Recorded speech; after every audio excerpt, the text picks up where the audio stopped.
नमस्कार। आज हम मॉर्गन हाउसल की किताब द साइकोलॉजी ऑफ मनी पर आए एक रिव्यू को जरा गहराई से देखेंगे। और ये कोई आपकी टिपिकल फाइनेंस किताब नहीं, आप समझ रहे हैं ना, जिसमें बस निवेश या बजटिंग टिप्स हों। नहीं, बिल्कुल नहीं। इसमें स्प्रेडशीट या स्टॉक चार्ट्स की बातें कम हैं। ज्यादा ध्यान इस बात पर है कि भाई वो कौन सी अनदेखी ताकतें हैं जो असल में तय करती हैं कि हम पैसा कैसे कमाते हैं, कैसे बचाते हैं, कैसे खर्च करते हैं। हाँ, मतलब हमारा अपना व्यवहार, हमारी सोच। बिल्कुल, हमारा व्यवहार, हमारी भावनाएं। समीक्षा इस किताब को पैसे, लालच, खुशी और हाँ, हम फैसले कैसे लेते हैं, इन सब के बारे में कालातीत सबक सिखाने वाली बताती है। असल में इसका मुख्य तर्क ये है कि वित्तीय सफलता आपकी बुद्धिमत्ता या आपने कितनी फाइनेंस की पढ़ाई की है, इससे उतनी नहीं जुड़ी है अच्छा। जितनी इस बात से कि आप लंबे समय तक अपनी भावनाओं, अपनी उम्मीदों और अपने विकल्पों को कैसे संभालते हैं। ये एक तरह से बिहेवियरल फाइनेंस के मूल सिद्धांतों को छूती है। हाँ, बिहेवियरल फाइनेंस मतलब ये समझना कि हम इंसान हैं, सिर्फ तर्क से चलने वाली मशीनें नहीं, खासकर जब पैसा बीच में हो। सही कहा। तो चलिए फिर इस समीक्षा की परतों को खोलते हैं और देखते हैं कि इस किताब में ऐसा क्या खास है जिसकी इतनी तारीफ हो रही है। समीक्षा में एक बात जो सबसे पहले ध्यान खींचती है वो है किताब का फॉर्मेट। हाँ, कैसा है? ये 20 छोटे मतलब आसानी से पढ़े जाने वाले अध्यायों में बंटी है। हर अध्याय लगभग एक स्वतंत्र निबंध जैसा लगता है। अच्छा, तो कोई बाहरी भरकम गाइड जैसी नहीं है? नहीं, बिल्कुल नहीं। एक तरह से विचारों का संग्रह है। और ये संरचना शायद एक जरूरी बात को सामने लाने में मदद करती है कि पैसे से जुड़े फैसले शायद ही कभी पूरी तरह ठंडे तर्क पे टिके होते हैं। समीक्षा बताती है कि हमारे निर्णय बहुत ज्यादा व्यक्तिगत होते हैं। हमारे जीवन के अनुभव, हमारी परवरिश, हमने क्या देखा, क्या सहा है, हाँ, इन सब से गहराई से जुड़े होते हैं। तो कोई एक फॉर्मूला सबके लिए काम नहीं कर सकता। ये तो वाकई सोचने वाली बात है।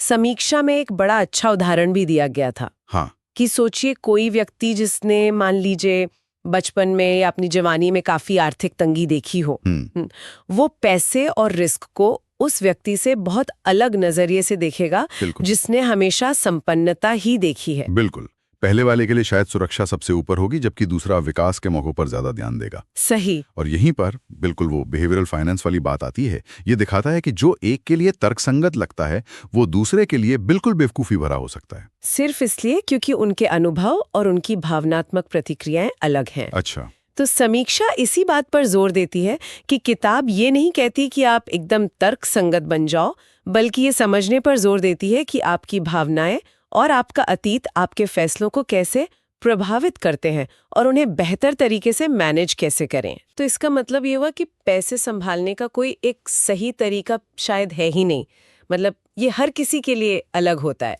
समीक्षा के अनुसार हाँ, काफी हद तक यही बात है। ये पूरी तरह इस पर निर्भर करता है कि आपकी अपनी परिस्थितियां क्या हैं, आपके लक्ष्य क्या हैं और हाँ, आप कितना जोखिम आराम से उठा सकते हैं। किताब ये मानती है कि हम सब अलग अलग खेल खेल रहे हैं, जिनके नियम भी थोड़े अलग हैं। इसलिए किसी और की रणनीति को आंख बंद करके अपनाना खतरनाक हो सकता है। सही बात है। अच्छा, एक और पॉइंट जो समीक्षा में बहुत अच्छे से बताया गया है वो है बचत का महत्व। बचत? हाँ, वो तो हमेशा जरूरी होती है। हाँ, लेकिन यहाँ पारंपरिक सोच से थोड़ा हटकर है।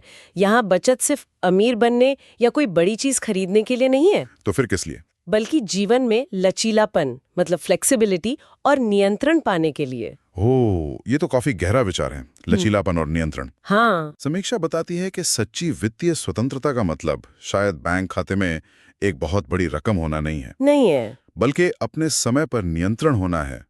ये क्षमता कि आप वो काम कर सकें जो आप करना चाहते हैं, जब आप करना चाहते हैं, जिनके साथ आप करना चाहते हैं। वाह। और इसके लिए बचत एक तरह से एक बफर, एक सुरक्षा कवच की तरह काम करती है, हाँ, बिल्कुल। जो आपको बुरे वक्त में टिके रहने लेती है या फिर अचानक आए मौकों का फायदा उठाने की आजादी देती है और शायद दबाव में आकर गलत फैसले लेने से भी बचाती है। ये तो पैसे को देखने का बिल्कुल अलग नजरिया है। मतलब पैसा सिर्फ चीजें खरीदने का साधन नहीं, बल्कि अपनी जिंदगी की शर्तों को तय करने का एक औजार है। समीक्षा में ये भी कहा गया है कि ना कहने की क्षमता, हाँ, ये जरूरी है। ऐसे कामों या निवेशों को जो आपकी शांति भंग करते हों, वही सच्ची दौलत का प्रतीक है। बिल्कुल, ये धन को सिर्फ एक नंबर की तरह देखने के बजाय जीवन की गुणवत्ता और स्वायत्ता मतलब अपनी मर्जी से जीने की आज़ादी से जोड़ता है। और समीक्षा इस बात की भी तारीफ करती है कि लेखक जटिल वित्तीय आइडियाज़ को समझाने के लिए भारी भरकम शब्दावली या चार्ट्स का इस्तेमाल नहीं करते। नहीं करते तो फिर कैसे समझाते हैं? कहानी कहने की कला का भरपूर उपयोग करते हैं। अच्छा, कहानियां। हाँ, समीक्षा बताती है कि किताब में इतिहास की घटनाओं, वॉरेन बफेट जैसे निवेश के महारथियों के जीवन के किस्से और यहाँ तक कि आम लोगों की जिंदगी के छोटे-छोटे अनुभव भी शामिल हैं। ओह, ये तो बढ़िया है। इससे बातें सिर्फ दिमाग तक नहीं रहती है ना? बिल्कुल, दिल तक पहुंचती हैं। ये कहानी कहने का अंदाज ही इसे वित्त की दुनिया में नए आए लोगों के लिए भी आसान बनाता है। हाँ। और जो अनुभवी निवेशक हैं, उन्हें भी सोचने के लिए नया मसाला देता है।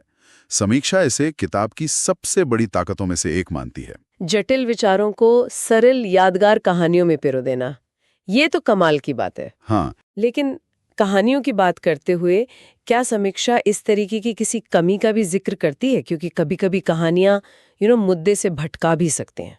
हाँ, समीक्षा इस पर भी थोड़ी बात करती है। एक पॉइंट ये उठाया गया है कि कुछ कहानियां या उदाहरण शायद एक ही मूल विचार को समझाने के लिए इस्तेमाल की गए लगते हैं। अच्छा, मतलब दोहराव जैसा।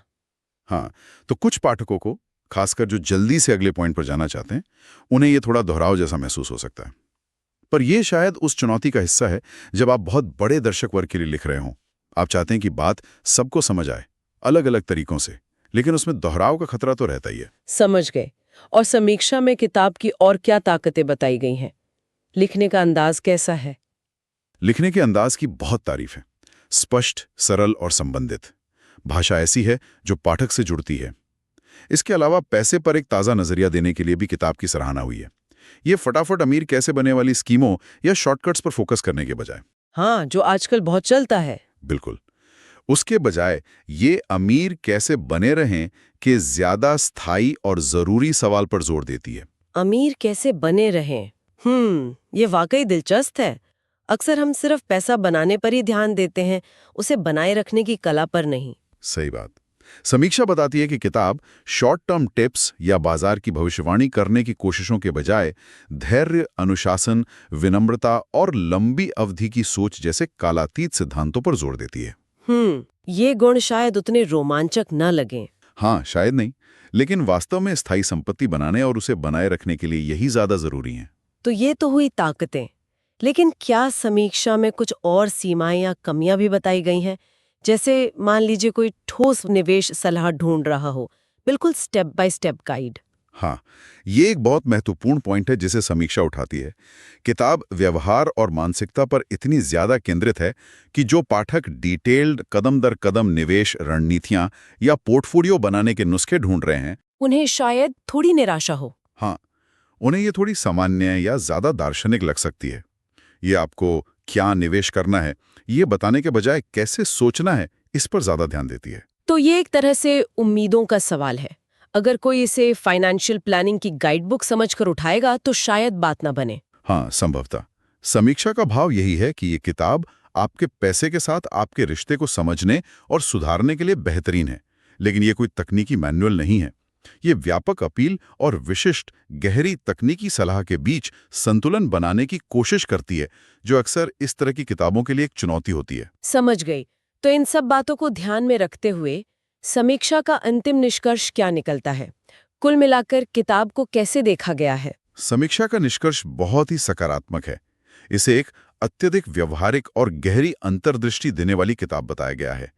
ऐसी किताब जिसमें हमारी धन और खुशी से जुड़ी सोच को बदलने की क्षमता है। वाह! के पीछे भागने के बजाय विनम्रता, धैर्य और सबसे जरूरी भावनात्मक अनुशासन विकसित करने को प्रोत्साहित करती है। भावनात्मक अनुशासन मतलब अपनी भावनाओं को अपने वित्तीय फैसलों पर हावी न होने देना। बिल्कुल। ये सुनने में तो आसान लगता है, पर करने में शायद सबसे मुश्किल कामों में से एक है, खासकर जब बाजार में उथल-पुथल हो रही हो। हाँ, बिल्कुल।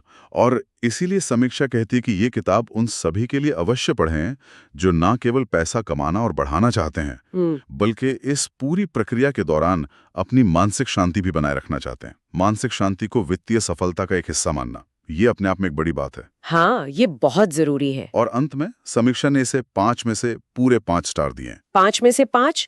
ये तो वाकई एक जबरदस्त सिफारिश है। तो ऐसा लगता है कि ये किताब सिर्फ आपके बैंक बैलेंस के बारे में नहीं है, बल्कि आपके दिमाग के अंदर क्या चल रहा है उसके बारे में कहीं ज्यादा है। हाँ, बिल्कुल। ये पैसे के साथ हमारे अक्सर जटिल और भावनात्मक रिश्ते को एक मानवीय नजरिए से देखने में मदद करती है। तो अगर हम इस पूरी चर्चा और समीक्षा का सार निकालें, तो मॉर्गन हाउसल की द साइकोलॉजी ऑफ मनी पैसे के मनोविज्ञान और व्यवहारिक पहलुओं पर एक ताज़ा और बहुत ज़रूरी दृष्टिकोण पेश करती है। ये हमें याद दिलाती है कि हम स्प्रेडशीट पर चलने वाले रोबोट नहीं हैं, बल्कि भावनाओं, पूर्वाग्रहों और अपने निजी इतिहास वाले इंसान हैं, और हमारे वित्तीय निर्णय इसी सच्चाई से प्रभावित होते हैं। बिल्कुल सही कहा। और ये बचत जैसी बुनियादी चीज को भी एक नए नजरिए से देखने को प्रेरित करती है। सिर्फ पैसा इकट्ठा करना नहीं, हाँ, बल्कि जीवन में विकल्प, लचीलापन और नियंत्रण हासिल करना। ये दीर्घकालिक सोच, धैर्य और भावनात्मक स्थिरता जैसे गुणों पर ध्यान केंद्रित करती है। वो गुण जिन्हें वित्तीय दुनिया में अक्सर अनदेखा कर दिया जाता है, लेकिन जो शायद सबसे ज्यादा मायने रखते हैं। यहाँ एक विचार है जिस पर शायद हमें और सोचना चाहिए, जो इस समीक्षा और किताब की बातों से निकलता है। अगर पैसे से जुड़े हमारे निर्णय वाकई इतनी व्यक्तिगत, इतने भावनात्मक और हमारे अनूठे अनुभवों पर आधारित होते हैं, जैसा कि ये किताब तर्क देती है, तो फिर वो पारंपरिक वित्तीय सलाह, जो अक्सर एक नुस्खा सबके लिए वाले नियम, औसत और मॉडल पेश करती है, जो वन साइज फिट्स ऑल होती है, बिल्कुल, क्या वो वास्तव में उतनी प्रभावी हो सकती है जितना हम मानते आए हैं? ये एक बहुत बड़ा सवाल है। या फिर हमें ऐसी सलाह और रणनीतियों की जरूरत है जो हमारी व्यक्तिगत मनोवैज्ञानिक प्रोफाइल और जीवन के अनुभवों को ज्यादा ध्यान में रखे? निश्चित रूप से ये सोचने पर मजबूर करता है। क्या मानक सलाह हमारे व्यक्तिगत अनुभवों और भावनात्मक प्रतिक्रियाओं को पर्याप्त रूप से समझ पाती है, या कहीं हम एक ऐसी प्रणाली में फिट होने की कोशिश तो नहीं कर रहे जो हमारे लिए बनी ही नहीं है? बिल्कुल, एक अहम सवाल है जिस पर शायद हर किसी को अपनी वित्तीय यात्रा के संदर्भ में विचार करना चाहिए। सुनने के लिए धन्यवाद।